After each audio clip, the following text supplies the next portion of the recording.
Brent.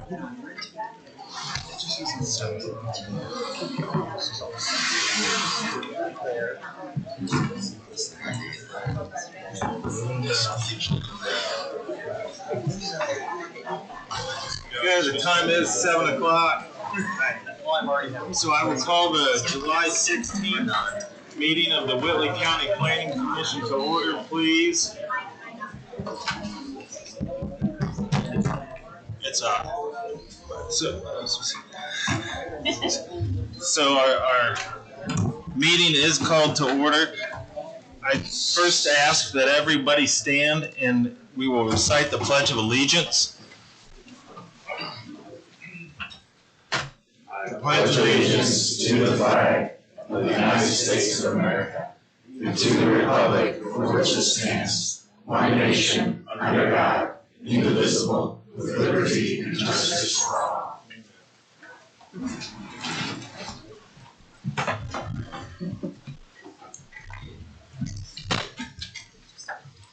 Next item is a roll call vote of members, please, Brent. Yes, sir.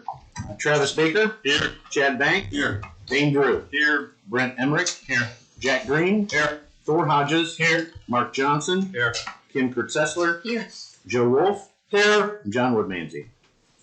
Thank you. Next item is the previous meeting's minutes. If everyone's had a chance to look over those. I'll make a motion to approve as presented. Second. Who was the second on Kim that? had the second, please. Thank you. We do have a motion and a second. Is there any further discussion? Brent, can we have a roll call vote, please? Yes, sir. Joe Wolf. Aye. Kim Kurtzessler. Aye. Mark Johnson. Aye. Thor Hodges. Yes. Jack Green. Yes. Dane Drew. Aye. Chad Banks. Aye. Travis Baker. Aye. Brent Emmerich. Aye. And motion passes. Next item is the oath to witnesses. Anyone who plans on speaking tonight, we just ask that you would stand and say an oath, and the administration of that oath will be done by our legal counsel, please. If anyone plans on speaking, if you'll please stand and raise your right hands.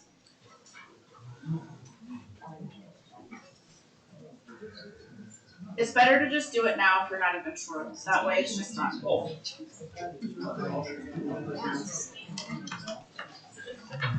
Raise your right hand. Do you swear or affirm that any statements you make before the commission tonight will be the truth? If so, state I do. I do. Be seated. Thank you. Seeing no old business, we'll move right into new business. The first item is 25W, subdivision 10. Michael and Laraina Seagull. May we have a staff report, please, Nathan? Sure thing, Mr. President. So, let me bring that up. This is a 2-lot subdivision to be called Seagull's Landing, located at approximately 2389 East Schram Avenue in Thorpe Creek Township. It is consists of Lot 2 and part of Lot 1 of Farron's Addition. Excuse me. What is being proposed is to reconfigure those two 1.5 platted lots into 2 full lots, which would enable the separate transfer of each of those lots, with a separate storage building on it to go with the 2 houses the petitioner owns. Variances were granted by the BZA back in May for setbacks, lot area, lot width, and lot frontage that would be resulting from this proposed plat. They did have a condition of that approval that the buildings not be used as dwellings. Particularly concerning with that was the minimum lot area being too small for dwellings. Platting, of course, is due to the creation of the new lot from the existing plat, and you can see there the table showing the various standards being proposed. For reference, the aerial view, if it will come up. Highlighted there in blue is the subject property, and you can see the green dashed line is the existing platted line that runs through the middle of the building. The petitioner is planning to separate those 2 buildings so that there would be 2 individual buildings on each of the new lots. You'll see that here in a second. This is the proposed plat with, again, the building going through the middle. The breezeway that connects them would be removed, and the western half, I believe, would be entirely removed and rebuilt. The eastern one would remain just disconnected then. Overlaid over the aerial for reference. As I said, each of these would be owned in common with the 2 lots. I know this is one. I cannot remember the other one that the petitioner owns. That house directly south. This one? Yep. Okay, so these lots would then go with these. Going to the proposed conditions, number 1 is the carryover from the BZA that a plat covenant and deed restriction be recorded that these lots are not to be used as residences without further approval by the BZA. And then number 2 is our standard condition regarding secondary plat approval being delegated to staff. Any questions for me? It's part of your conditions that the buildings get separated and inspected that they've been separated, so this doesn't create a problem down the line, or is that not part of your proposal? Basically, the plat can't go forward if they're not separated, because if the new property line can't be there if the building is there. Thank you. Any other questions for Nathan? Thank you, Nathan. Can you guys hear? Hear. Okay. Me neither. Okay. Turn up your volume.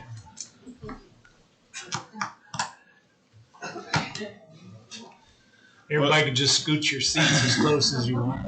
Well, Nathan works on that. I will get ready to open the podium up to the petitioner on this one, but before I do that, I'd just like to say a couple reminders. We do ask that anyone who speaks tonight at the podium says their name and address before they begin speaking, and I'll also ask that you stay focused on speaking to the planning commission and not the audience or anything like that to keep this meeting moving along.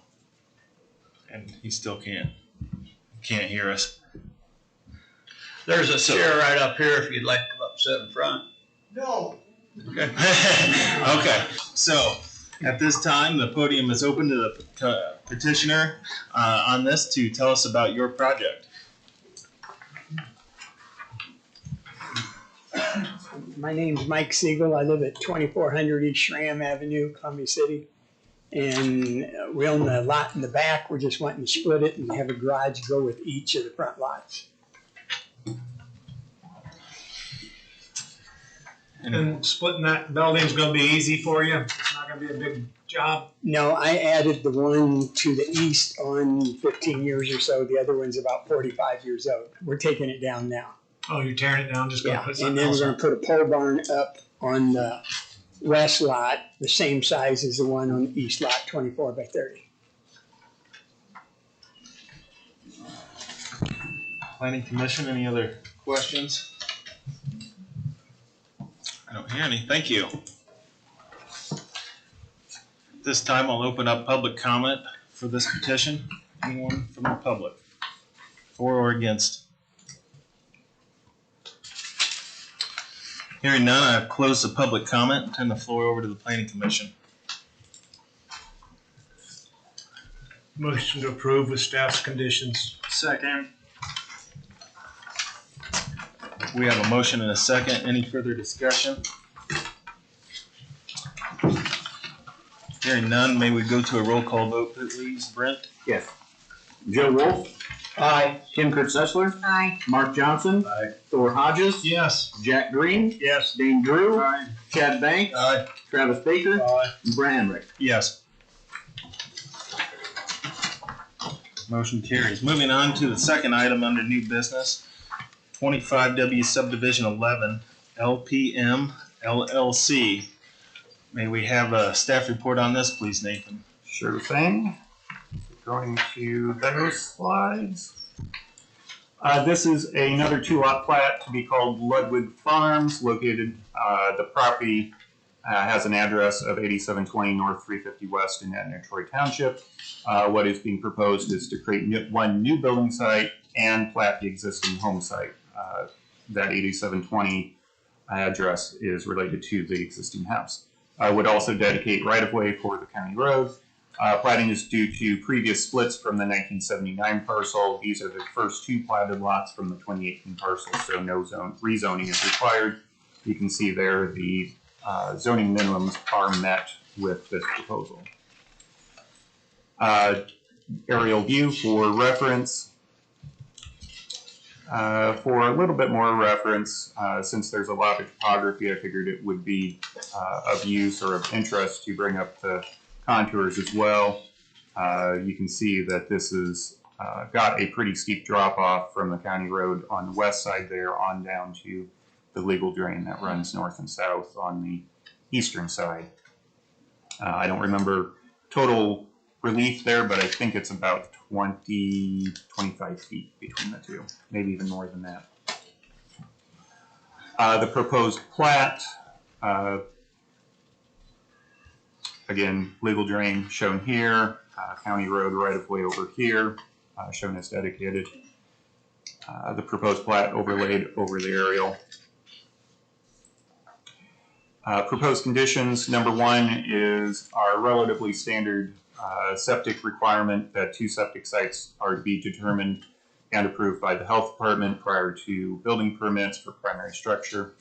Number 2 and 3 are based upon comments received by reviewing agencies, particularly this parcel committee. They noted that there were some likely typos, but at least errors in the legal descriptions on the plat that need to be addressed, and then also signature block needs to be updated with correct names as well. Things easily corrected for secondary plat. And then number 4, again, the standard secondary plat approval being delegated to staff. Any questions for me? Thank you, Nathan. This time I'll make the podium available to the petitioner or a representative to tell the commission about this project.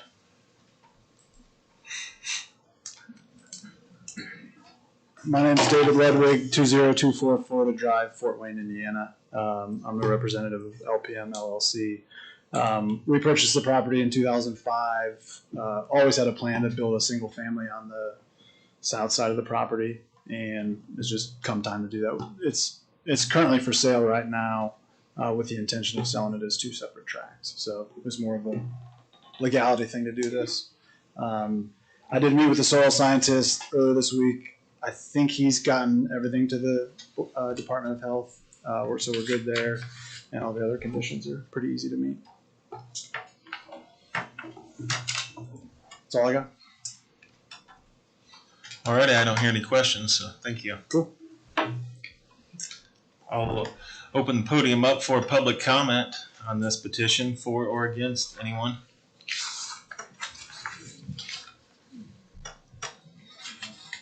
I'll close public comment and turn the floor back over to the commission. I'll move to approve 25W subdivision 11 with staff conditions. I'll second it. That was Travis. We have a motion and a second. Any further discussion? I'll ask for a roll call vote, please, Brent. Sir. Travis Baker. Aye. Chad Banks. Aye. Dane Drew. Aye. Jack Green. Aye. Thor Hodges. Yes. Mark Johnson. Yes. Ken Kurt Sessler. Aye. Joe Wolf. Aye. Brent Emmerich. Aye. That motion passes. Third item under new business is 25W Rezone 4, Jackson Oil. Do you have another staff report for us, Nathan? Do I? Of course. So going to that staff report, this rezoning request is for approximately a 6,000 square foot, give or take, area out of a 4.4 acre lot in Park 30 The lot has an address of 4447 East Park 30 Drive, of course, in Union Township. Most recently occupied by Pyrotech. They moved out a few months ago, if I recall correctly. It is currently zoned IPM, Industrial Park Manufacturing. Pyrotech was a light manufacturing facility, and there is associated parking and loading already on the lot. The request is to rezone to IN, intensive use, which would be our heavier industrial zoning district, which would permit outdoor fuel tanks for bulk storage and distribution. What is being proposed are 3 40,000-gallon tanks for gasoline and on and off-road diesel. Above-ground storage of flammable/hazardous chemicals is permissible only as a special exception in the IN district. Thus why this is a rezoning request. The existing building would store and distribute oil products, but because that is enclosed, it would not fall under the definition of quote-unquote above-ground storage like these tanks would. You can see there the surrounding uses, primarily to the east, south, and west are other lots in Park 30. To the north is an AG-zoned residence, which does have some buffering because of an existing legal drain, and then you have Lincoln Way and agricultural and residential uses farther north and northwest and east. For reference, highlighted in blue is the subject lot, and as I mentioned, the closest residence is this one right here, and that legal drain runs through here with a lot of scrub in between. However, notably, that scrub is not on this property. Mostly, there is some. It is on the adjacent property. Closer view for reference.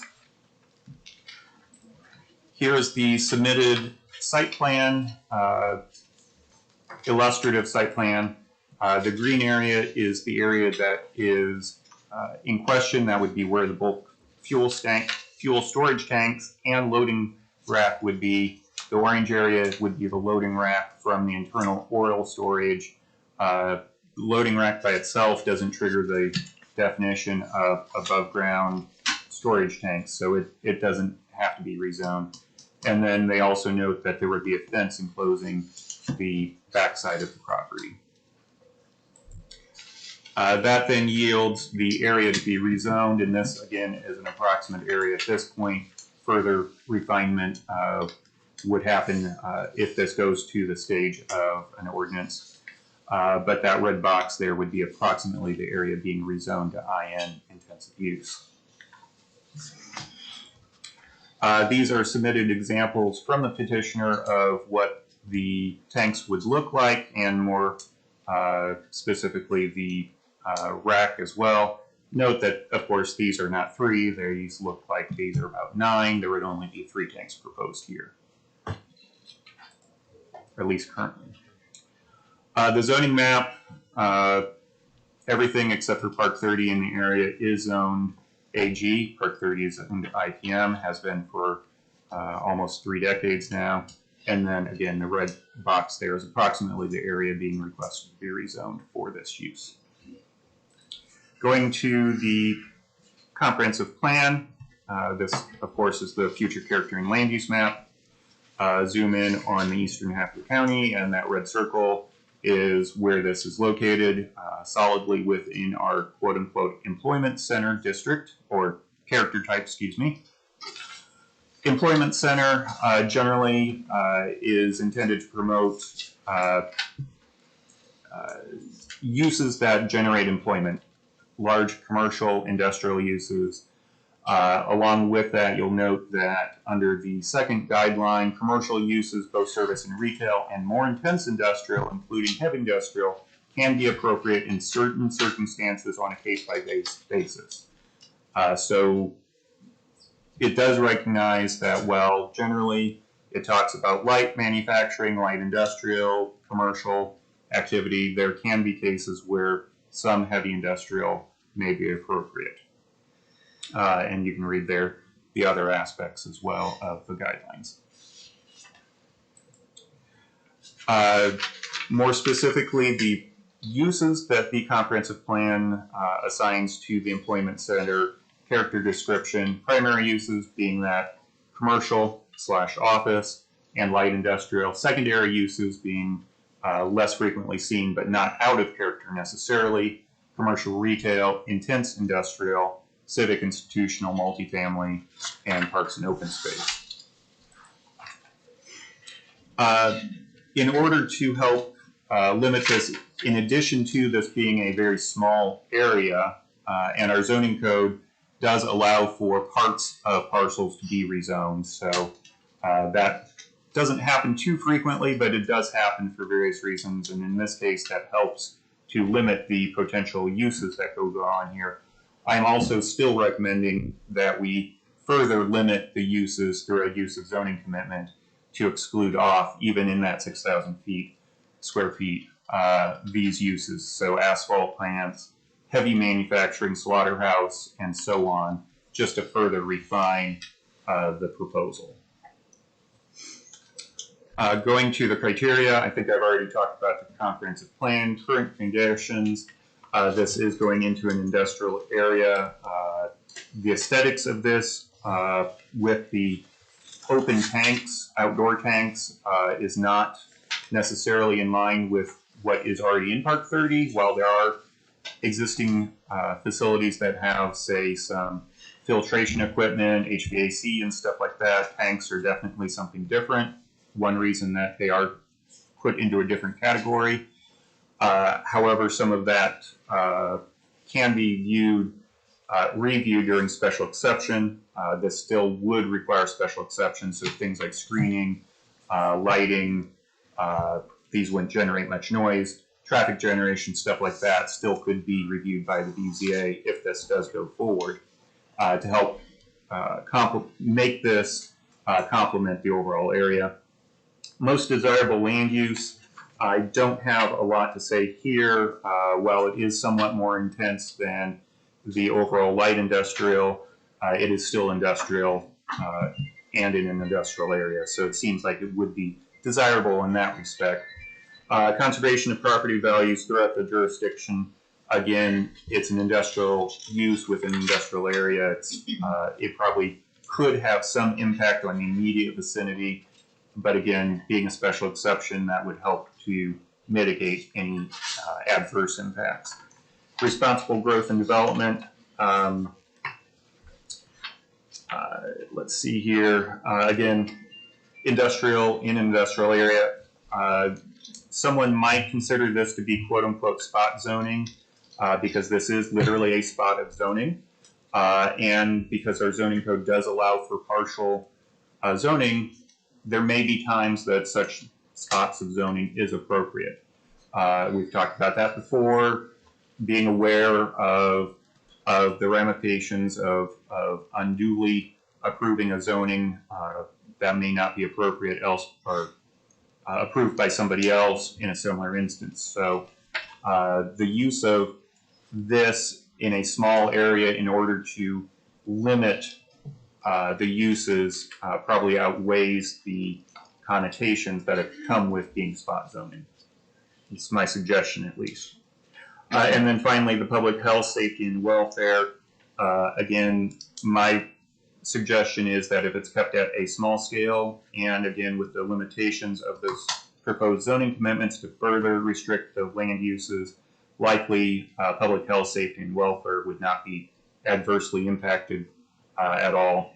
Again, industrial in an industrial area would be one way to view that. So with that summary, any questions for me? Yeah, Nathan, how did you arrive at the incompatible use list? That was a use list that has been used before. I just took the same list from a previous case that we had a zoning commitment. And you said may include, so it could increase. Right.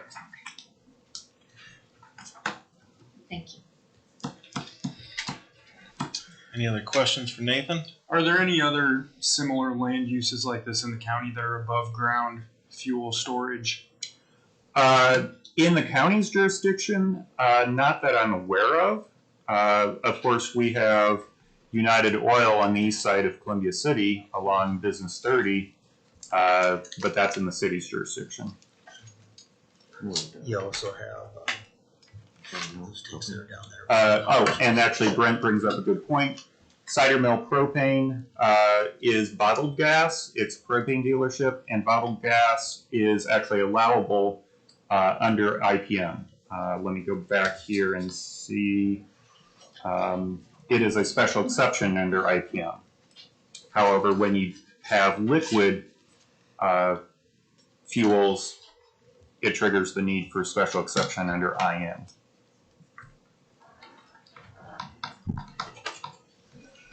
Think of any others? Any other questions for Nathan? Thank you, Nathan. I'll open the podium up to the petitioner or a representative of the petitioner. Good evening, Brian Gallagher, 1970 Kentucky Avenue, Indianapolis, Indiana.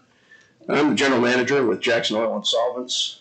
Jackson Oil is a family-run company. The Carter family has owned the company for 50 years, primarily based out of Indianapolis, but we also have additional locations in Fort Wayne, North Webster, Greenfield, and Walton, Indiana. The primary function is fuel distribution and oil and lubricant distribution. So currently the plan, if we get the zoning approved here, but we would be moving from our Fort Wayne operation over here. So we would have initially 10 people coming over into the operation.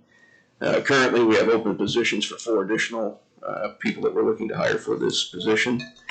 Some of our customer base, it's a wide base. We have various OEMs, agriculture, farms, construction, municipal, school districts, trucking industry, so kind of a wide range of fuel and lubricants that we distribute to them. The tanks will be constructed to UL 142. We do have some quotes for those from Staffco here in Columbia City with that, and we'd also kind of be building the PEI RP800 for the containment, but we plan on having concrete containment with water and sump to water any separation for any possible any spills there. But thank you. Will there be a storefront where you have people coming and going? Will there be customers? What will that look like out there with those? With that, we would have probably on the side have customer service for will call window for people to come in to do pickups. We currently have at several locations just a customer service entrance where people can come in and pick up based on what size product from the case all the way up maybe to a 330 gallon tote, depending on what they need. Just oils, not the liquid fuel. They're not coming in to pick up liquid fuel. No. Most of the fuel is delivered by tank wagons to customers who will have the tanks. And we supply a lot of the equipment as well between double wall tanks, pumping systems. So that will just be handled on the tank wagons. Yeah. Do the other locations have above ground tanks or below ground tanks? Everything is above ground tanks. We have above ground tanks with concrete containment around all the tanks. So we have no underground storage for any of the tanks. Given your employment levels, how many IDEM inspections have you had? IDEM, I'll have to check with you. I've only been with the company for 3 months. So, but usually we'll have third-party outside inspections come in. We use Creek Run and some of the different environmental companies will come through to do inspections for us, annual. And then we also have daily inspections on the tank farms to look for any possible leakage or signs of leakage. In addition to that, we keep track of the inventory to look for any loss that way as well, just on the inventory numbers, which are done daily as well. Thank you. Any other questions? All right, thank you. Thanks. I'll open the podium up for public comment. Anyone in the public can speak on this petition. Yes, it's Diana DuPont. I'm at 1676 South 700 East. And I just have a question of the expert staff and of the commissioners and of Brian from the company, just learning about this. did I hear correctly, this would be the only exception for this within that light industrial district? This would be the first exception with all the businesses in there? I believe that, yes, I believe this would be the first special exception in Part 30. So can you give me a little color on what the discussions were about why that exception would even be entertained in an area that seems to have a kind of a coherent plan? Is there just so I could get a little better understanding, that's all.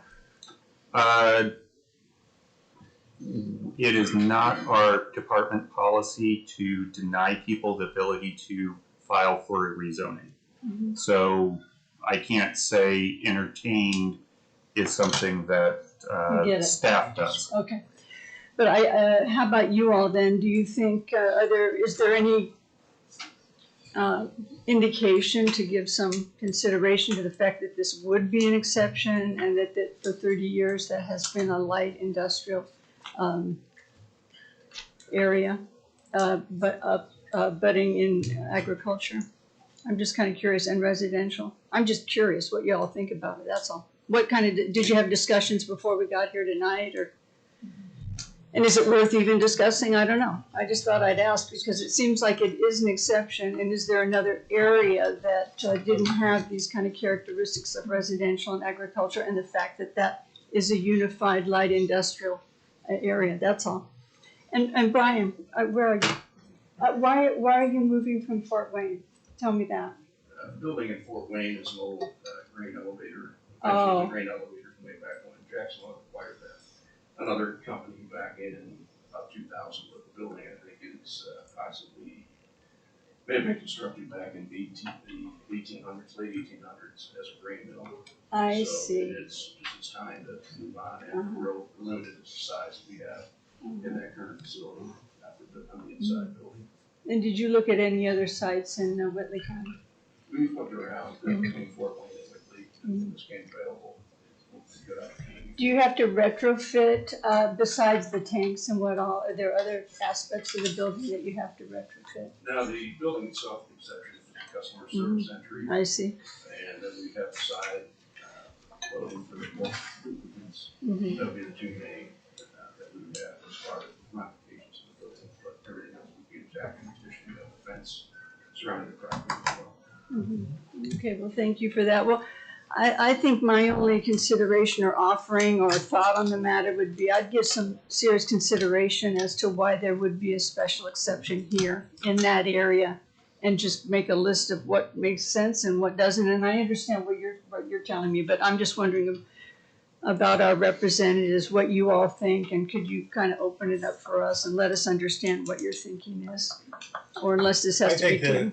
I think that it makes sense for what's going on out there. It's still in line with, even though it's an exception because of rezoning, it's still in the same category of what they're doing. The only thing that really brings them here tonight and why they have to have it rezoned is because of the fuels, the combustibles, and the tanks and stuff like that. So knowing what they're going to do with it and knowing what the other uses are as far as production out there, although it would be considered, in my opinion, spot zoning, I still think that it's related enough that it would be appropriate. Mm-hmm. No, related to what? Help me understand that. Related to everything else that's going on in the area. In that area? Yes. Uh-huh. Are there any other, okay, everybody else has that same feeling? I agree with Thor on that it's an industrial area. We're gonna keep industrial areas together. Oh, no, I understand that, but I thought this was, maybe this is where I'm mistaken, I thought this was a level up and an exception, like a more intense industrial operation. Did I miss that? Maybe I did. I wouldn't call it much more intense. It's putting 3 fuel tanks in a small area is what it is. And for them to be able to do that, that's what they're proposing to do. I just thought the reason it was an exception was it changed something that didn't correspond with the past type of manufacturing and industrial. I think we're getting hung up. I think we're getting hung up on the fuel and the tanks. They're also, with that facility, they're going to be selling tanks selling pumping equipment, selling equipment that goes along with that. So that's part of the industrial part of that. Okay. Thank you for your concern. I'll offer as well that by the zoning code definitions, this tank farm that's located down in Huntington, that is also going to be defined as above ground storage of flammable / hazardous chemicals. And that is definitely heavy industrial. I see. The scale is really the defining factor here between what is being proposed and what I'm showing there on the screen. But still, same quote unquote above ground storage, if that helps. Okay, thank you, everybody.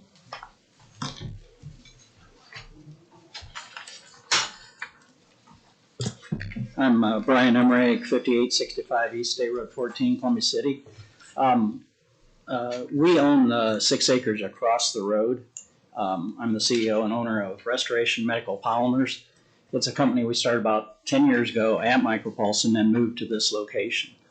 We produce implant grade polymers for the hip, the knee, the shoulder, and other areas of the body for the orthopedic industry.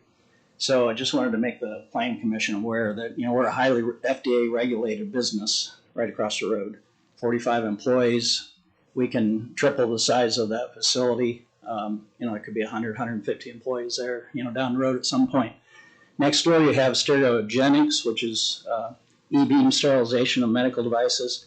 They came there for Zimmer, but they do a lot of other things, including some work for us in sterilizing. And then, Stryker Medical is next door to this location. They're a global orthopedic company. They have a design location here, and so you've got 3 medical device manufacturers immediately, either next door to across the road adjacent. Mott Medical is down the road by Northeastern REMC, and I spoke with Greg Stalkup, and he's not excited about the fact that this potential use would come into the park. So we chose that area because it's a high-tech light manufacturing area. There's significant medical manufacturing presence. There are some other companies that may, like Qualitex, that I think does some medical business as well.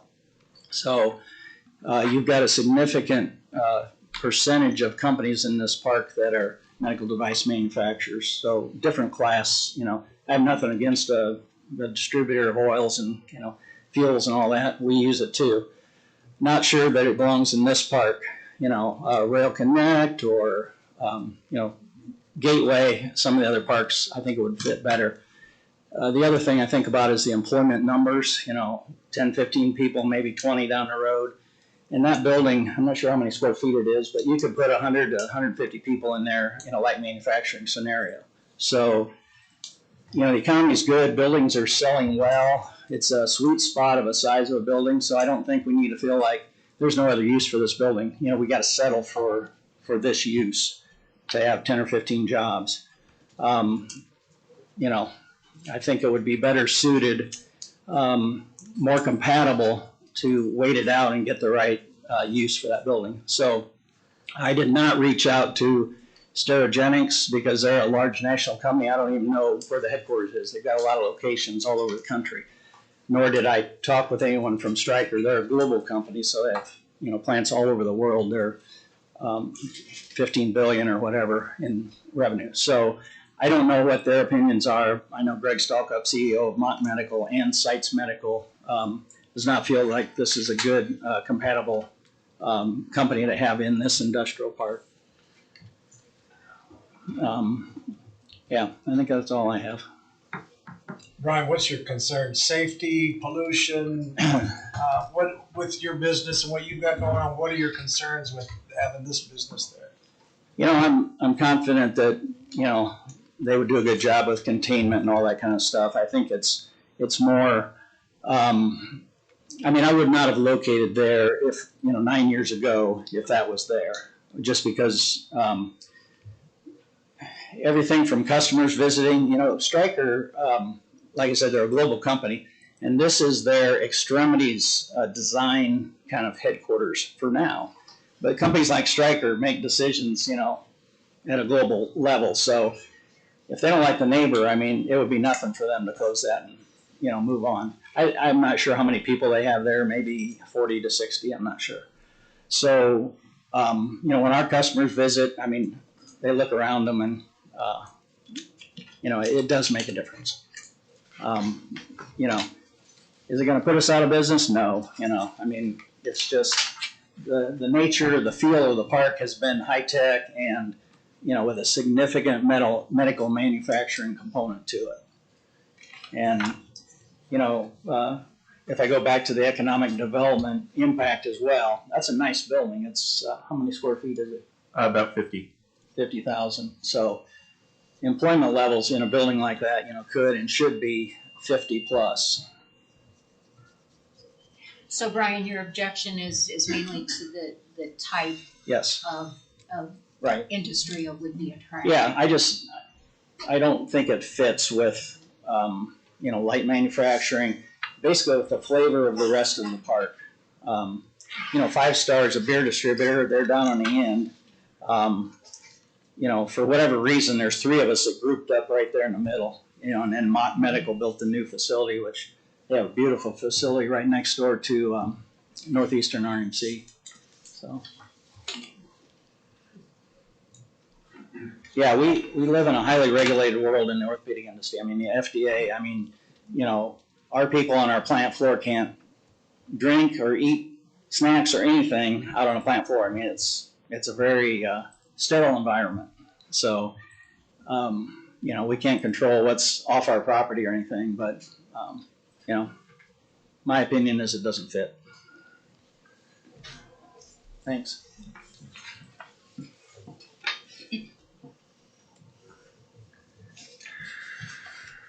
Anyone else? I will close public comment and turn. Do we have one? Okay, we do have one more. So public comment will remain open.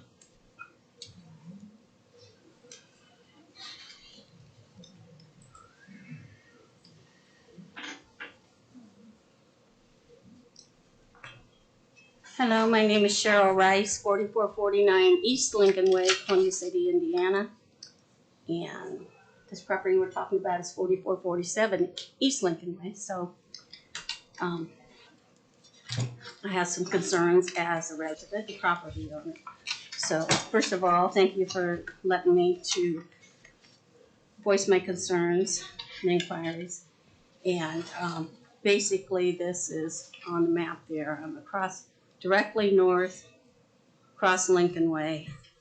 So that lot you're talking about, and then there's only one other open lot, number 27, available in that park currently. So, and not going in the order there, but I had the concerns that, and echo Brian's concerns, because I thought, obviously, I'm a resident, but the property owner's in there, and to go from, like you said, there's only one lot available, and the businesses in there are basically like manufacturing and so on. And so what impact will that have on them as well? And so, and I think maybe when it's established, I'm not privy to the covenants and restrictions or whatever from that Park 30 West. I'd like to be able to find that. But having been that property owner for many years, it was my understanding that the height of the buildings, the nature or character of the buildings, lighting, and access to that.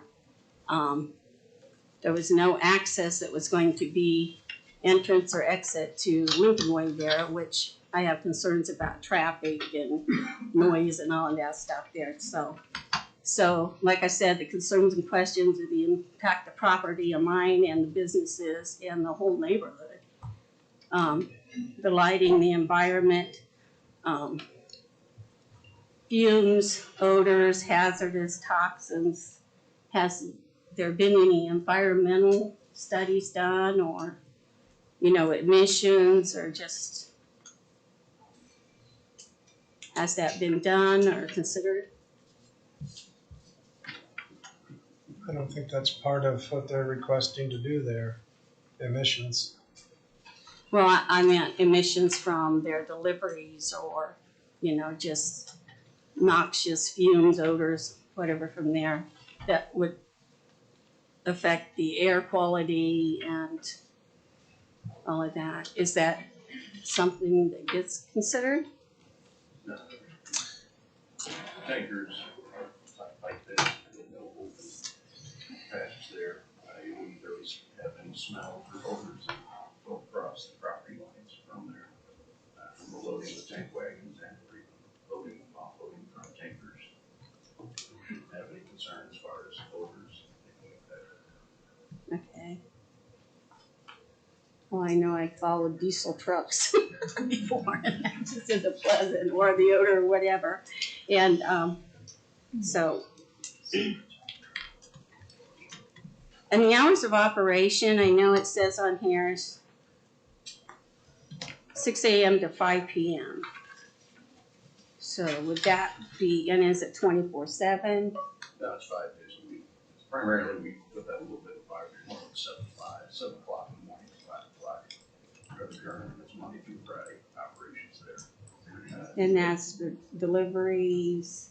That would be deliveries, so maybe about 2, on a busy day, possibly 2 tanker trucks every other day, something there. And then you just primarily would have about 4 smaller tank wagons that would be coming in and out of the property. So do you have any idea? I know there's 400 and 500 that goes into Park 30 West, that, so you'd be accessing from there, 30 to there. I know the highways are the highways, but traffic isn't concerned with that already. There's already some issues with that and everything. But so, because what I saw on here was 6 tankers and 2 delivery trucks daily. It'd be right to possibly up to 2 tankers, and that would be ramped up to that level. But you have the 6 delivery tank wagons, 5 to 6 tank wagons, which are the smaller, that are usually distributed to the different customers. Okay. Well, and again, the lady that spoke first, you know, she voiced some of the concerns I have. And like I said, I'm right directly across from there. And another concern I have is that, like Brian said, you know, this is light industrial and what's going on with the park or further development. Like I said, there's 1 lot available yet. So far, it's not been, as a close property owner, it's not been terrible, but there's some, excuse me. But for what current impact is it going to have on me and the neighborhood, and what timeline we are in there. And my concern also was the rezoning to IPM to intense. Does that set a precedence now for future everything, like Brian expressed, even within the park, you know, the businesses and everything? I didn't speak to any businesses, but I suspected that they would have some concerns for that.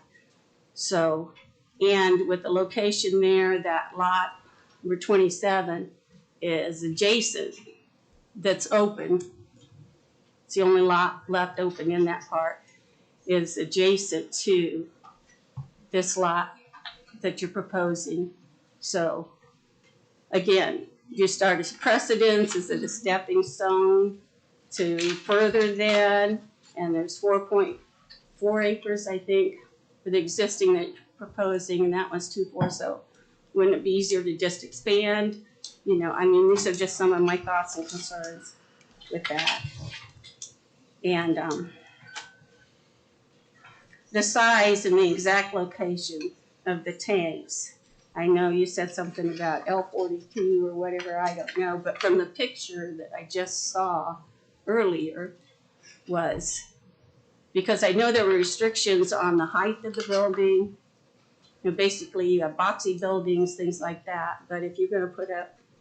Tanks will be under the zoning restrictions of 50 feet, so the tanks will be below that 50 feet. 50 feet. So that the tanks will not be visible from the front of the road. That's one of the concerns of the REMC and the rest of the residents. But they will not be visible from the road. And that's why I think part of it too is that we're kind of just getting this industrial that does not limit us to a specific size. It can't be industrial. And I do appreciate you all taking that into consideration, like I said, and then you talked about doing retaining and so on, but as far as leakage, seepage, so on and so forth, and as far as in the ground, I mean, I think I heard there was an 8-inch. It's a concrete containment, so it's basically concrete floor, concrete walls, and then sloped into a sump. So when you rainwater, anything that accumulates in that sump, and that's run through a filtration system with coalescent filters to pull out any petroleum, so maybe any petroleum product in it that's pulled out and separated out from that water. But between the inspections that we do daily, we'll find leaks, and then just also just tracking the inventory footprint that way. The inspections that are done in the outside process, then we'll make sure we have no leaks, we don't have any containment issues, it escapes out into groundwater or anything. Yeah, that's why I was wondering if you have the potential for seepage into the ground, and I know I'm across the highway, but this particular property, there is drainage, and there's water, there's a creek or whatever that is right there, and across Lincoln Way, and there's a big open drain, and then the water continues around there. So my property, you might not think that's an issue, but if there's leakage in the ground, it's going to come down under that bridge and run on over. So I don't know. I know you cite similar locations and what you have and everything, but as a property owner, I'm concerned, and I know I don't think it would impact the value of our properties, but there's a lot of questions I have that may or may not, and since I'm there, that would be. And like I said, the nature of the industrial park that they put in those restrictions, I think that would be good. Again, I'm really concerned that this is going to set a precedence for further, not just, but particularly in this location. And I think the businesses have that that concern also. So, like I said, I'm concerned about the safety and the security and the welfare and the environment and the quality of life that I would have. I know you don't think that any of this is going to go out in the air or anything, but, and so I implore you to please consider my concerns as well as the others, and yeah. So besides, like I said, the real concern and the timeline and the delivery, what I heard here, and I'm all for business and progress and everything. I'm not opposed to change, but I really would like to have some peace of mind about. Okay, thank you for your comments. Thank you. Yes. Is there anyone else that would like to speak on this petition?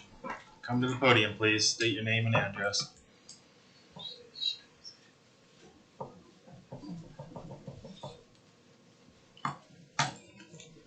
My name is Sarah Ambrose, and my address is 2833 East DuPont Road in Fort Wayne.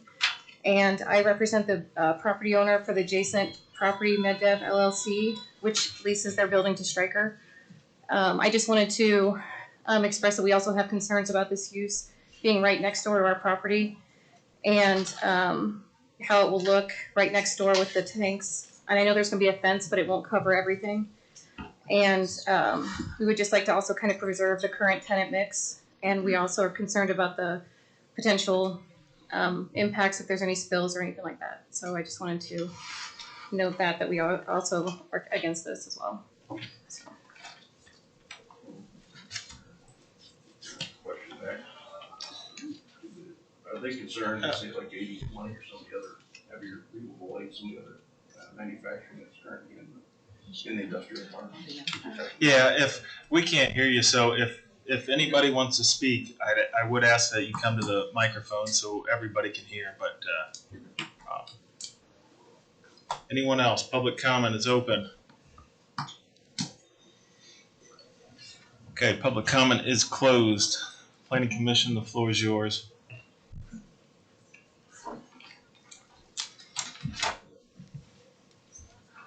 I guess a question that I do have, should the worst case scenario happen where you've got a major spill, obviously it's a concern for the surrounding residents and the surrounding businesses, but I'm concerned, I guess, from a medical device regulatory perspective.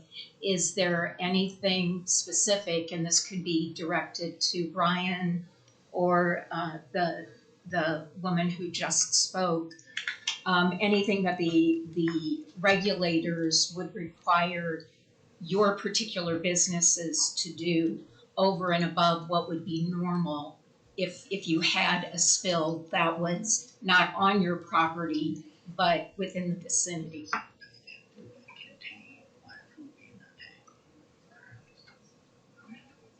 That falls under our spill containment policies. Mm-hmm.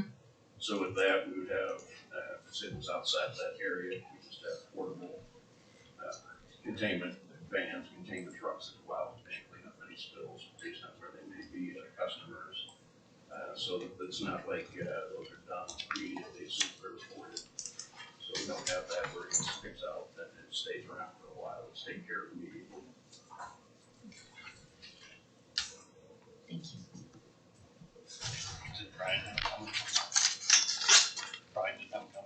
Would it affect your, Brian, the spill? Since it's not a gaseous spill, it's more of a liquid spill. To me, it'd be pretty unlikely that it would run across the road and get to that point, but if it did, it shuts down. I mean, it'd be bad, but. That'd have to be a major accident. Nathan, would you happen to have a slide that shows Warsaw and Zimmer Biomet over there? Because there is a country mark right just down from Zimmer Biomet. I think it's been there longer than Zimmer Biomet was. And I cannot remember whether they have outside tanks or whether those are in-ground tanks. Give me a moment while I bring up some aerials.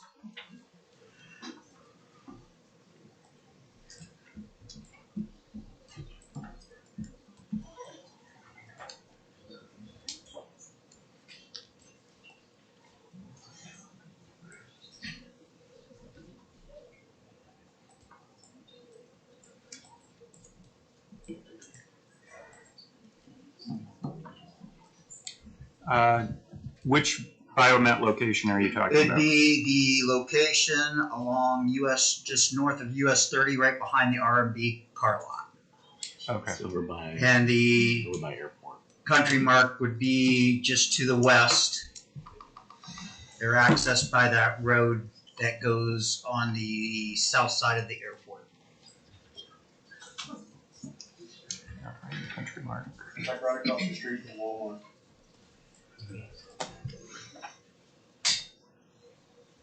250 and Rainbow Drive. Okay. While he's looking for that, I'm kind of curious. Why don't you go ahead and, with your narrative, and tie this all together, because I'm not sure the point you're getting at with that. I'm just wondering what that site looks like, whether there's above ground tanks. I don't remember whether there is. And with Zimmer Biomet being there and being within close proximity to Zimmer Biomet, being a medical device manufacturer, whether, since they went ahead and picked that location and they didn't seem to bother them, which they are a national company, and that. So, which I'm in agreement with Travis. It'd have to be a major accident your first responding department is less than a mile away. And that, and as far as I know, everything I know that IDEM says it has to hold, basically when you have a diking system, it has to hold the gallonage that is in those tanks. So.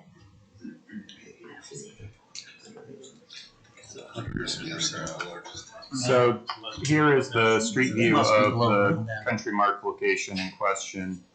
Doesn't look like they have any above ground tanks apparent. And for reference, that location is here, and Zimmer Biomet is down the street and around the corner from that.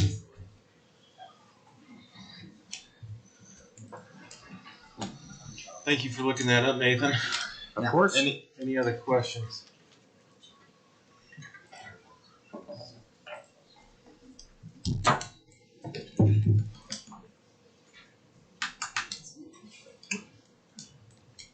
If not, then we'd be looking for a motion. There are several options. You can have a motion for a favorable recommendation, an unfavorable recommendation, or to table this petition.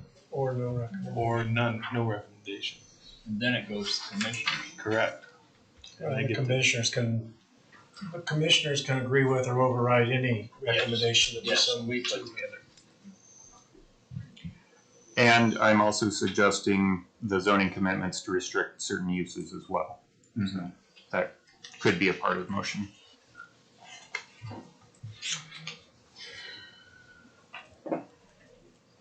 I'll make a motion for a favorable recommendation to the commissioners with Nathan's amendments. I'll second. We do have a motion and a second. Not hearing any further discussion, I will ask for a roll call vote, please. Brent? Yes, sir. Joe Wolf. Aye. Kim Kurtzessler. Aye. Mark Johnson. Aye. Thor Hodges. Yes. Jack Green. Aye. Dane Drew. No. Chad Banks. No. Travis Baker. Aye. And Brent Emmerich. No. I didn't count those. I believe it was 6-3. 6-3. Motion carries. Under new business, item number 4, 25W rezoning 5, Brent and Mary Schrader. I will again ask Nathan for a staff report, please. Sure thing. Give me 1 second while I get my papers reorganized. So going to these slides, 25 WREZ5 is your rezoning request for approximately 320 acres total, all currently zoned AG agricultural. It is comprised of 5 contiguous parcels in Union Township, generally bounded by Myrie Road on the north, Kyler Road and Raber Roads on the west, and 300 South on the south side. Currently used primarily as agricultural fields, however there is a small area of woods and a residence on a couple of the parcels. The request tonight is to rezone to IPM, Industrial Park Manufacturing. The petitioner has stated that there is no proposed development at this time. It is a proactive rezoning which would permit potential larger industrial development. They can give more details on what they are intending this for, but that is the basic of what they have stated to us. You can see there the surrounding zoning and current land uses. This would adjoin existing IPM zoning to the north along Myrie Road. The petitioner already owns a lot of acreage that is already zoned industrial as well. So this would be an extension of that. There is another property owner in between the petitioner's property and 2 properties. But overall, it would create a contiguous area of IPM. On the other sides, however, it's all zoned AG agricultural. And you'll see that in the zoning slide in a second. Overall view for reference, the highlighted in blue are the parcels in question. You'll note that the property to the southwest, or excuse me, southeast, does have a small notch out of it. That is actually for a sewer lift station owned by the city of Columbia City as part of the sewer main that runs from SDI to the Columbia City sewer plant. It could offer opportunity for sewer connections, but there would be several different things that would have to be done to upgrade that capacity to make that happen. The existing zoning map, as I said, this would be contiguous to existing industrial zoning to the north. However, on the other three sides, it is agricultural, and you can see how the industrial zoning lays out there north of Maury Road and then goes into the Gateway Park, and then you also have commercial zoning in the vicinity of the car dealerships to the east, and then also northwest of US 30 and 300 East, and then you'll see Park 30 coming on to the northeast side of the picture there as well.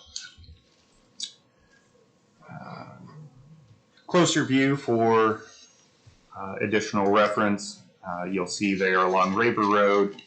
Raber is a collector route as per the transportation map. All of the other roads in the vicinity are local roads, but the house that is on the property is located right here.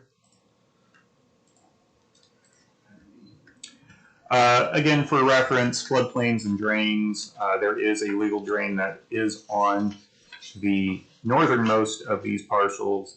It is not associated with floodplain. The petitioner does own property north of that then that does also have a legal drain with floodplain, but the subject area does not. Again, future character and land use map, closer view. The oval there are approximately the location of the properties in question. Notably, this is adjacent to what would be designated as an employment center character. However, overall, it would fall into the rural agricultural characters description, which we viewed a handful of times before. Rural agricultural generally calls out to conserve agricultural land, minimize incompatible land uses, promote economic development, but preserve rural character, and so on. It does allow for some commercial uses, particularly agribusiness, some smaller industrial. Again, if it's agri-industrial, those would be what would be expected to be typically in character for this area.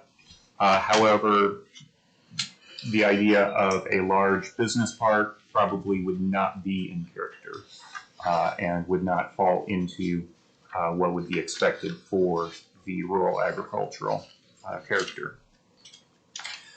Primary uses, primarily agricultural, single-family residential. Secondary uses are, as I just mentioned, higher intensity agricultural, agricultural related businesses, small-scale commercial, institutional, two-family. IPM doesn't really have a mix of uses that fits into either of those by my interpretation. Looking at the zoning districts themselves, the agricultural district intent is on the left, intended for agricultural use while permitting residential development. Would allow for farm and residential uses to coincide in appropriate rural areas, as opposed to the IPM district intent, which is to allow for industrial park, heavy industrial facilities, can be adjacent to commercial districts and agricultural districts. That is something to note, and so on. Buffer yards are mandatory, and outdoor storage would be screened. Looking at the uses then, not going to go into this, you've got the long list of IPM permitted uses, which does include some agricultural uses, but then does throw in the host of light industrial, some commercial uses there as well. that you see there, whereas AG is primarily agricultural. Special exception uses, again, similar vein. Rezoning criteria. I'm not sure why I thought it was 2024 when I put these slides together, so it is 2025, WREZ5. I just went through the comprehensive plan. This does not, on the face of it, seem to line up with the comprehensive plan's character and land use map. Again, you do have some flexibility in your interpretation of it, but on the face of it, it does not feel like it matches. The current conditions and character of the surrounding area, primarily the current on-site property, it has one farm, otherwise it's agricultural, could be redeveloped. The surrounding area is agricultural residences. You do have an airstrip off to the east side of the property, but otherwise you don't have any existing development in the area. Again, to the north you do have it zoned, but it is not industrially developed. Whether this is a desirable land use, this is a deviation from the comprehensive plan future character map, and so that starts to draw question as to whether this is desirable for everyone's sake. If this was part of an overall single large user or large development that was a cohesive proposal, maybe it might be that this acreage is necessary and would be appropriate to be rezoned. As it is, we don't have that proposal tonight. So we're looking at something that might be piecemeal, might be a simple user, just don't know at this point. So the desirability, I would say, is really out there right now, and I feel like it might be premature to really make a determination of it being truly desirable. Conservation of land values throughout the jurisdiction. Generally, when you have development, it will improve property values across the jurisdiction. Immediately adjacent property values may vary. But again, without a specific proposal right now, it's hard to tell exactly what would happen. And if it's piecemeal, it becomes that much more uncertain overall. Responsible growth and development. This is where I usually talk about utility access. As I mentioned, there is sewer that could be available. This rezoning would get you to that sewer. The property to the north of this, of 300, could be served by that lift station, again, with some improvements to be done. So that would be an important thing. It does get you to Raber Road, which is, again, not a local road. It is, however, only a collector. US 30 is the arterial. That would be closer if you go north, but you would be going along Page Road, which is a local road. You'd be crossing the railroad track and so on. So access is potentially a positive here, potentially a drawback. Again, the overall scale of what's being proposed and whether it's appropriate to reach proactively that far out in order to reach that sewer and that road, whether that's appropriate or not and responsible, is what I draw your attention to. Finally, public health, safety, and welfare. Generally speaking, industrial uses, light industrial uses, as are expected with the IPM, are regulated in various ways, both by our list of land uses that are municipal, as well as by IDEM and other regulatory agencies. So the zoning by itself likely would not affect public health, safety. However, welfare, again, we have a comprehensive plan for a reason, to give some idea of what to expect. This, in my estimation, would be a deviation from that. So I would say that this might be have some impact to the general welfare because of that, if for no other reasons as well. So overall, without a specific proposal, and especially not one that warrants a large 320-acre additional zoning on top of what they already own, that is zoned industrial. To me, I feel like this may be premature. I don't like to give recommendations to the commission, but I will leave it at that. To me, this request feels premature. So any questions for me? Thank you, Nate. Can you just go back to the list of special exceptions, the comparison between AG and IPM? We moved through it quick and I didn't get to read it fully. Oh, sure.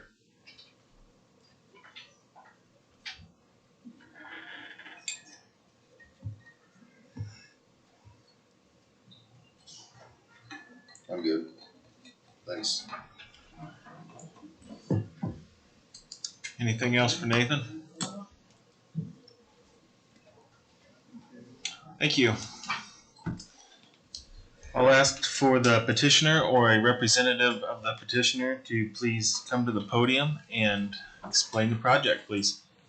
Good evening. I'm Dawn Boyd with the Law Office of Dawn Boyd, 155 Diplomat Drive, Suite E, Columbia City, Indiana.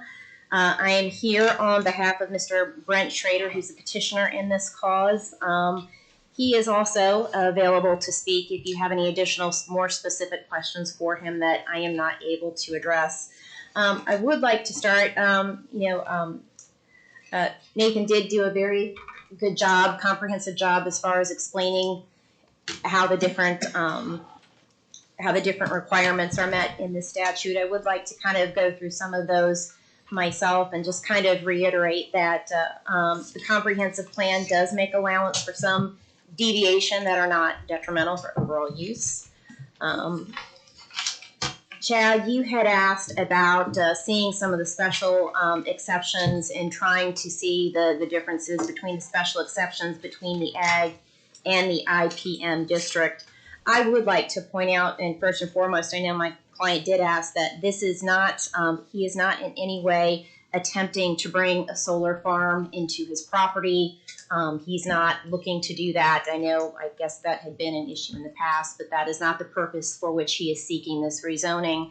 But I would like to point out that currently an energy station under the ag district, which is the current zoning, does allow for some sort of utility substations as a special exception, and the same as a special exception under the IPM district. So either way, if that were the case, he could still seek it under special exception, whether it be agricultural or IPM.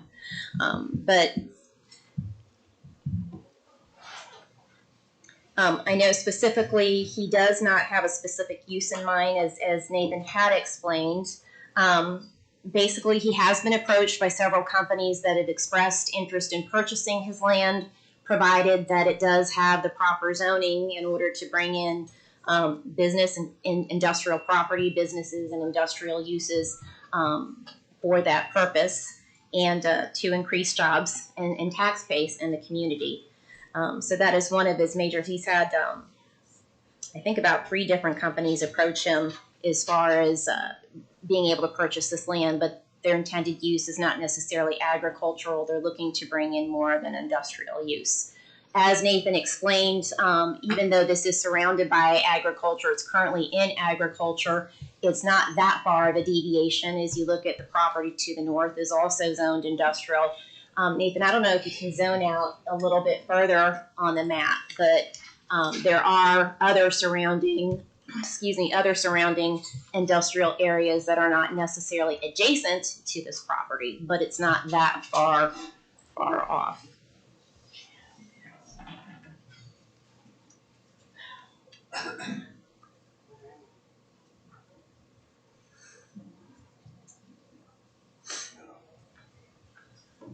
So in essence, he is seeking to basically seek the rezoning in order to provide basically more opportunities for companies to be able to come in to utilize that land and for growth and development and tax base in the community.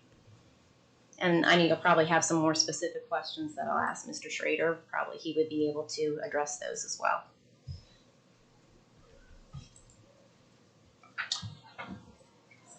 Thank you. Planning Commission, do you have any questions for the petitioner? And if I could add just one other quick thing, if you do look at the similarities between the two zoning ordinances, a lot of the permitted uses under IPM are special exception uses under the agricultural. And just draw that to your attention as well. So we don't think this motion or request for change in zoning is really that far of a stretch from what the current uses are with the agricultural. I have a tendency to agree with you on that, but I also would be even more agreeable if there were a plan. Yeah. You know. So would Mr. Schrader want to address that with us? You're prepared to address that. I think he would be in a better position to answer that question. That would be great.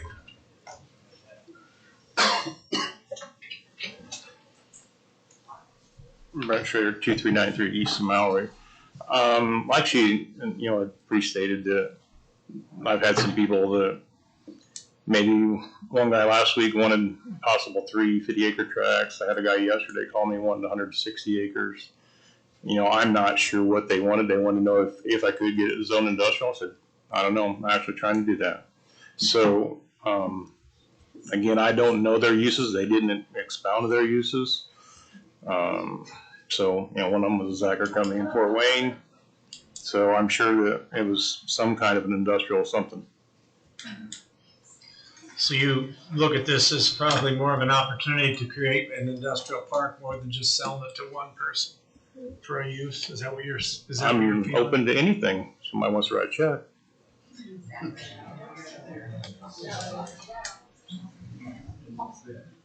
And again, you know, I certainly would reiterate that a lot of the permitted uses under industrial are already special exception under agricultural.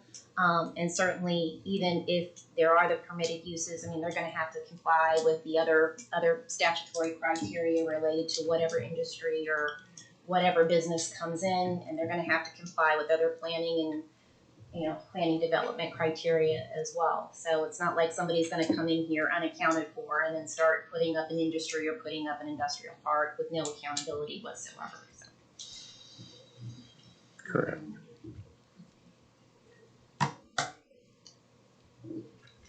Any other questions, Commission? I don't hear any, so thank you guys. Okay, it's getting close to 8:30, so I'll just make this request. I've been very lax during public comment and have been getting some dirty looks, so let's keep this focused on this petition, and let's not have people repeating themselves or repeating what other speakers have said. You can say you agree with a previous speaker and then move on to some different points. So it's not really designed to be a Q&A either. So you're speaking to these people up here in front of you. So if we can move this along and agree to that, then I will open up public comment on this petition. Yeah. Oh, of course. Yeah. I mean, let's. I think we can all be respectful and keep talking out in the audience to a minimum or none at all when somebody's at the podium, please. So, the podium is open. My name's Douglas Hostler at 3700 East, 300 South. And I really do agree with Nathan that this is premature. If we don't have a plan in store, I live just down the road. I'm not in favor of a big industrial area coming into my neighborhood. And I think this just needs to be more definite of what the planned uses are before we continue. So, thank you.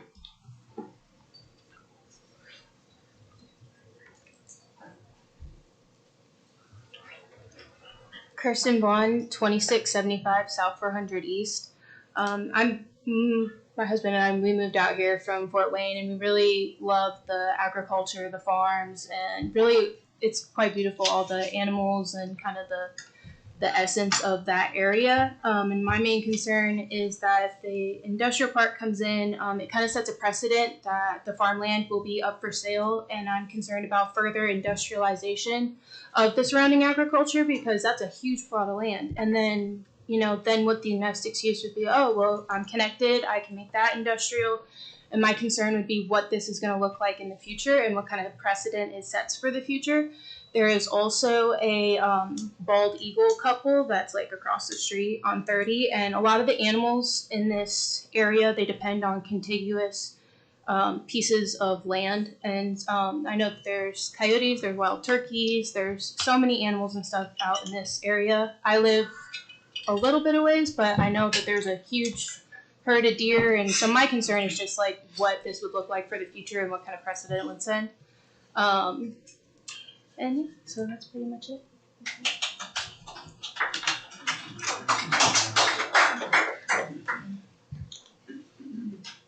My name's Diane Hager. I live at 3259 South Raber Road. I agree with everybody. Secondly, Raber Road is already a racetrack, and talking about adding an industrial park is going to make it more so. I live in the country. I prefer to stay in the country. I think an industrial park and jobs for the community are great, but they should be closer to Highway 30, where they have more access to the roadways. And I do agree that this is a little premature. Thank you.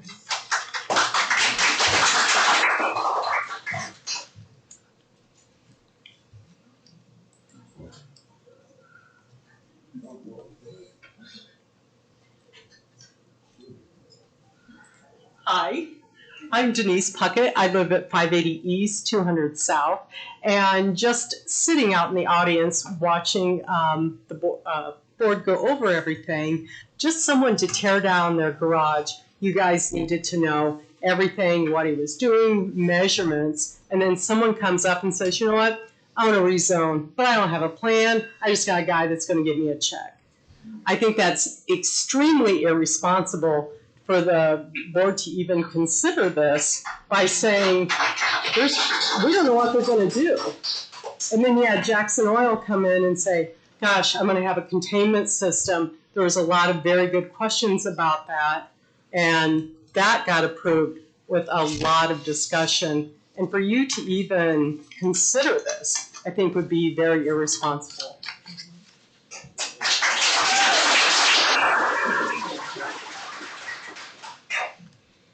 I'll just take a moment to address the one comment that you made about asking questions about a property line running through a house or a garage. I mean, that's pretty much, that has to be done before it can be changed, and I wanted to make sure that was part of it. So I don't think that's really related to this.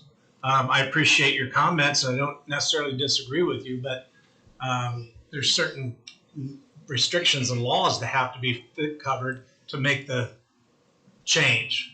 And if the rezone is being considered, and if it's done, it would fall under all the same questions at that point on, is there any buildings that are going to be split by this? So it's not the same. I disagree. I think that the point she was trying to make is they come in with clear intentions, and I expect all of you in the audience to have clear intentions when you bring a project to us. So I understand the point she was trying to make. That's exactly what I was saying. Someone comes in here and has true intentions, what they want to do, and have someone come in and say, well, I don't know, I got 3 people that have come in. We don't know anything what that is, so how can it even be considered?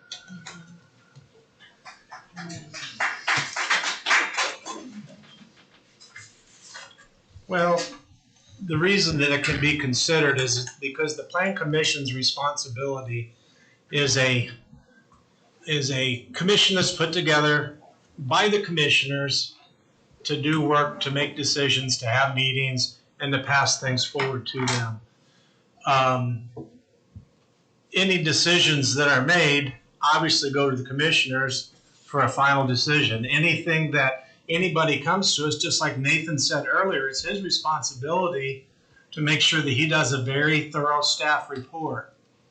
Not to favor one side, not to favor the other, So we have to legitimately listen to the staff report, to you all, and the totality of the situation when we make a decision. And if the decision has merit and basis to be here tonight, then we have to look at it and consider it. So whether someone wants to make that change right away or whether it's something that might be down the road, it's not our job to decide or give them permission that they can do a project as much as it's our job just whether we rezone or we vote not to rezone it. We can't let variables on what someone may or may not do with the property, although it does come into play at times, be part of our decision making. It has to be by the rules of the comprehensive plan and the standards that have been set, the work that's been put in to have a comprehensive plan, and to follow that with sometimes but few spot zoning decisions. So it's not uncommon for someone to get something or ask for something to be rezoned. It's our responsibility to listen to it and consider that rezoning just the same as we would for anybody else that would want it, whether there's a plan in place for it or not. I brought up the fact myself that it would be a lot easier to look at if there were a plan in place, but then that's where my judgment's coming in as far as whether it's an appropriate place to rezone. And I'm taking into consideration, well, he wants to put in a Cheerio factory and I like cornflakes. So, you know, those things can't always be taken into consideration when somebody asks for a rezone.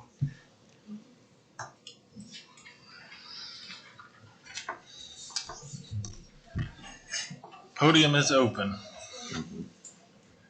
I just want to make one comment to that, Thor. Can you state your name? Oh, yeah, really Diana fast? DuPont. And I'm just spontaneously responding, 1676 South 700 East. Is that I think what is really critical is the comprehensive plan and the emphasis that Whitley County has given to the agricultural nature of the county. It really is a special aspect of the plan.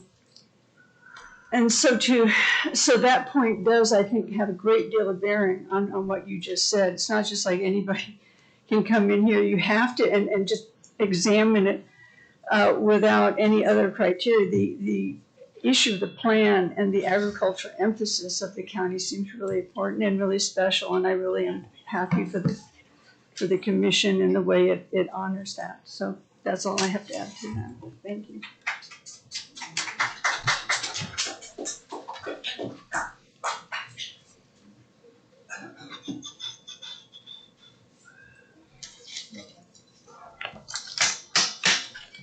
Anyone else?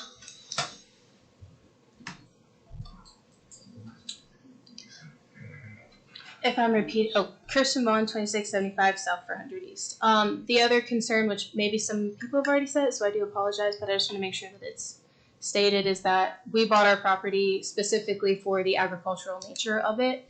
And I think that, you know, the scenery of the properties and what you look out can definitely affect the property value. Like, no, everyone loves looking out and looking at the beautiful wheat fields, the beans, the corn, etc., right? The wild animals, etc. Nobody likes to look at a big, ugly industrial park, let alone if it continues to expand, because obviously a lot of companies want this land. It was last year another company wanted the land. So this is prime real estate. So just please keep that in mind, that, you know, if we change it now, then it's probably just going to become a wildfire that expands beyond this. So thank you.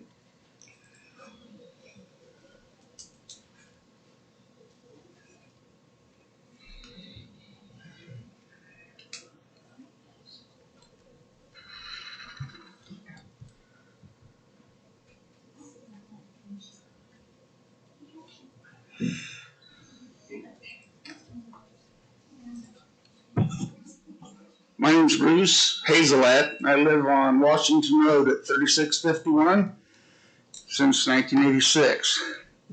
I just really have a question for the group of you guys.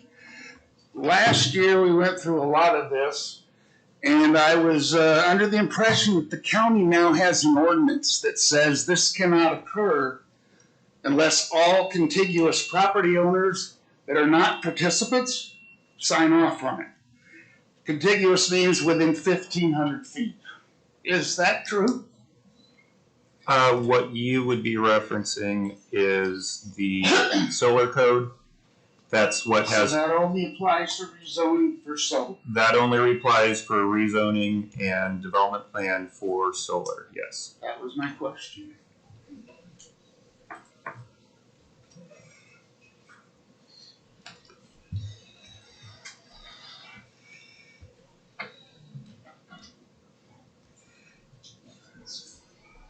Anyone else? Last call. Public comment. Alrighty, I see nobody stepping forward, so I will. I would just make one final comment in response to their comments. The comprehensive plan, the totality of it, calls for responsible growth and development of the community and Whitley County as a whole. The comprehensive plan, as well as the county, we want to encourage economic development. We do want to encourage growth. We want to encourage jobs. We want to encourage tax base. We want to make Whitley County a productive, vibrant community where people can live and grow and everybody benefits from it. The issue here, I know people have complained about, well, we don't know what the plan is. Oftentimes when an individual is interested or a business is interested in purchasing property, they're not going to disclose to you what they want to do with it. They're just saying we're interested in the property. And they generally don't disclose what they want to do with it. However, with the rezoning, we know that the permitted uses, they're going to be limited to the permitted uses. So we know what those are. And we know that those are going to be subject to regulations, and we know that those are going to be subject to review and secondary approval through proper authorities. As far as any additional special exceptions, the permitted uses or special exceptions, if somebody comes in and they want to do a special exception, they're going to have to come before the board and get approval for that. And then at that point, you'll be able to ask specific questions as to what they're doing, what they desire to do. And as I stated before, many of the special exceptions under the IPM district are the same special exceptions under the ag district. So I don't think there's really much of a difference there. So again, we would ask for you to give a favorable approval for this request for the plan commissioners. We don't think it's too far of a stretch given its proximity to the industrial property to the north. And we think it would encourage further growth and business development in the community. Thank you.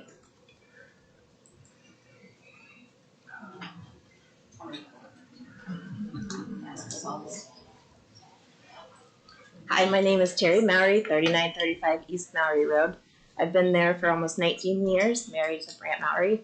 I would like to ask all you guys, if you haven't been out on Mowry Road, I would love to invite you to come out and look at the atmosphere, the surroundings that is out there. There's really no industrial businesses other on the other side of 30. And ma'am, I'd like to ask, have you been down Mowry Road? Thank you. Thank you, everyone.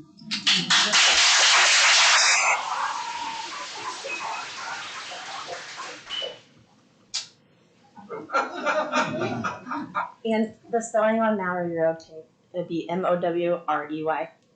That's how it's correctly spelled. It is. That might have been me. It was on the thing. I don't know. Sorry.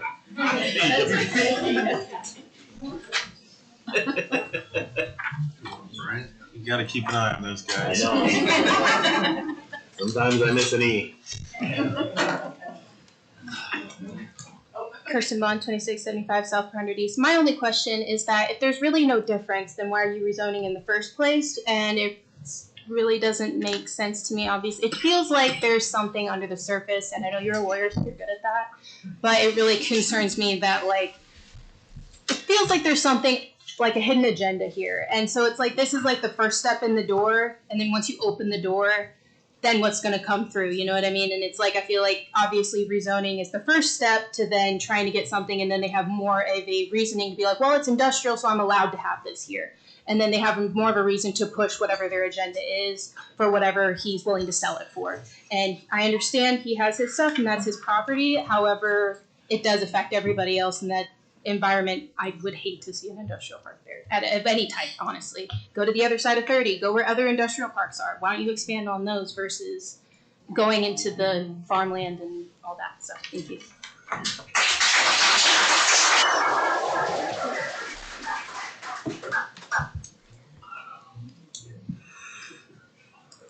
Hi, my name is Susan Wood, 3222 East 300 South. I've lived on this road for 60 years. I've lived in my own residence now for 30 years, right across from here. I guess my question is, if you've had 3 people come and offer to buy this, and you have no idea what they're wanting it for, why are we even seeing about zoning for industrial? That's one question I have, because I find that really hard to believe. I had a person come to my door last year wanting to buy all my land and put in solar panels. I promptly told them, hit the road. So that was one person asking me what I want, if I would sell my land. And I knew what they wanted. So I don't understand not asking what someone is planning to do with your property, number one. And number two, if you don't even know, why are we here getting it rezoned for industrial? So this is, like Terry said, this is very much an agricultural area. And this would just be a shame, is all I can say. It would be a shame. Thank you.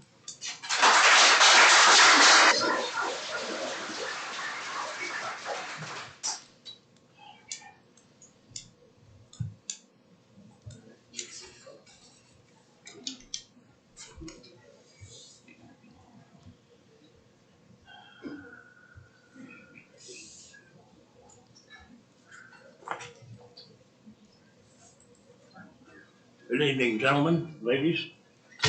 Jerry Seigel, 2470 South Kyler Road. I'm probably the oldest duck in here because I just happened to hit 89.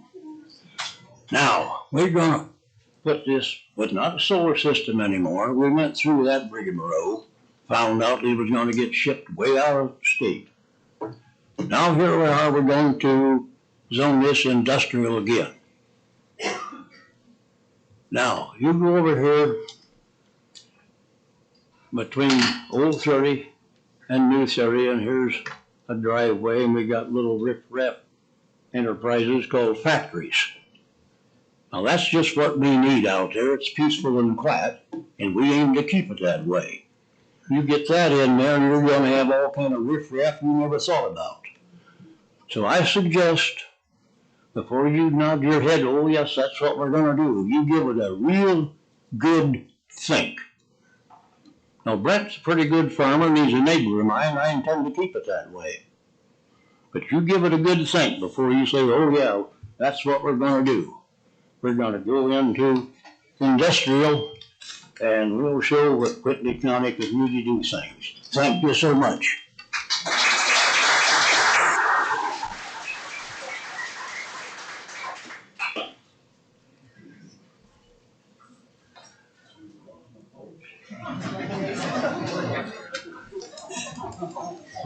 Anyone else? We're going to wrap this up unless I see somebody coming forward. Okay, public comment is closed. Planning Commission, the floor is yours. I'd like to touch on a point that was made tonight. Dawn, you said that we are talking about responsible growth. Nathan, can you bring up the map with the comprehensive plan on it in the circle? Yep, give me a second. A lot of us that sit up here are voted on by you, and I think it's important for us to agree that we want to make responsible growth and responsible decisions based on what the county wants. We usually don't fill a room like this, so I'm guessing this is a pretty big issue to you guys. This is outside the industrial that we had talked about before. As Nathan said multiple times, this is premature. I think it's good to have transparency between us and the county, and I just don't think this is right for the time being.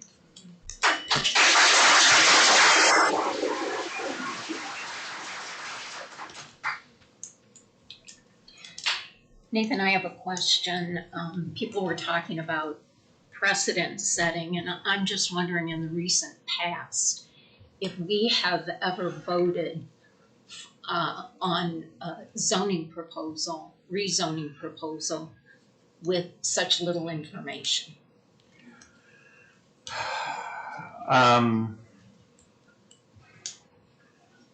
hard pressed to think of something. You could argue that some of our AGP rezonings don't have a proposal, but in those, the proposal is to keep things the same, right? Which is different. This is intended for change, but we just don't know what that change is. So I'm hard pressed to think of any. Yeah. Thank you. I would like to echo what Dane said. I mean, we do look through these. We appreciate all of you coming and voicing your opinions. I mean, that's why we do this. That's why we have this big room and usually have 4 people in here, I think. So I appreciate all of your comments. I do think, as Dane said, and as some have said earlier, we do look for a plan as we start to look through this. We also have to look, does this make sense? So we got to play both sides of it. So we appreciate all your comments. I do wish there was a little bit more clear plan of what is going on there for a better decision, but that's myself. But I do appreciate all of you showing up, voicing your opinions and your concerns. That's what's going to make this county better, right? So I appreciate that. Thank you.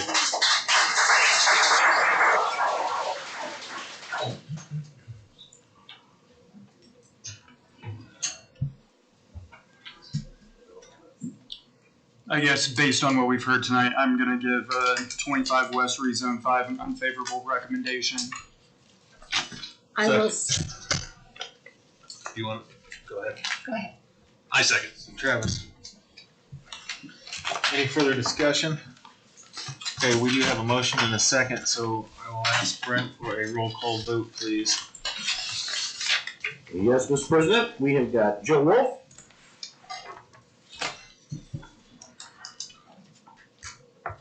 Aye. Kim Kurtzessler. Aye. Mark Johnson. Aye. Thor Hodges. Aye. Jack Green. Aye. Dane Drew. Aye. Chad Banks. Aye. Travis Baker. Aye. And Brent Emmerich. Aye. Motion carries. One moment, please. There is something I would like to address. If you all notice the pause in my voice, I have listened to this debate. I am a listener of the Warsaw channels and that. And the one thing the industry or people that want jobs are looking for is shovel-ready sites. Now, we have a district that is on the east side of the county. We also have one on the west side of the county. But our population center is in the center of the county. And to provide jobs for our young people who do not decide to go to college, we have to give them something or a reason to stay here to pass on things to them. So, you know, it's nice not to have to drive a half hour, 45 minutes, an hour to work. So I drive 15 minutes to get to my job and then 15 minutes home.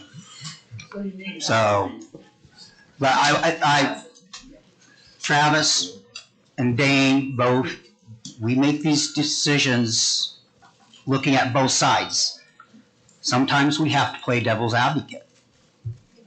So, because it's what we're looking out for you. Sometimes it's an unpopular decision, sometimes it's a popular one. But that's what we're doing. So, the only other thing is, I will say that this zoning could come up with residential, major residential zoning come into there.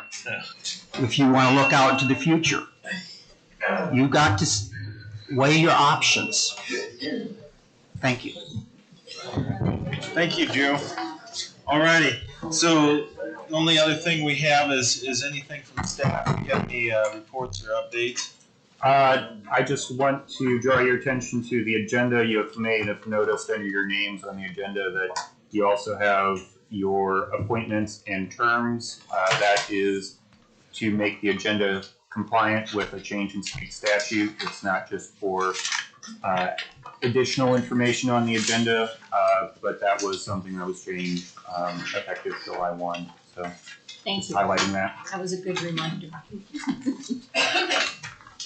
Alrighty, thank you, Nathan. With that, I will adjourn the meeting.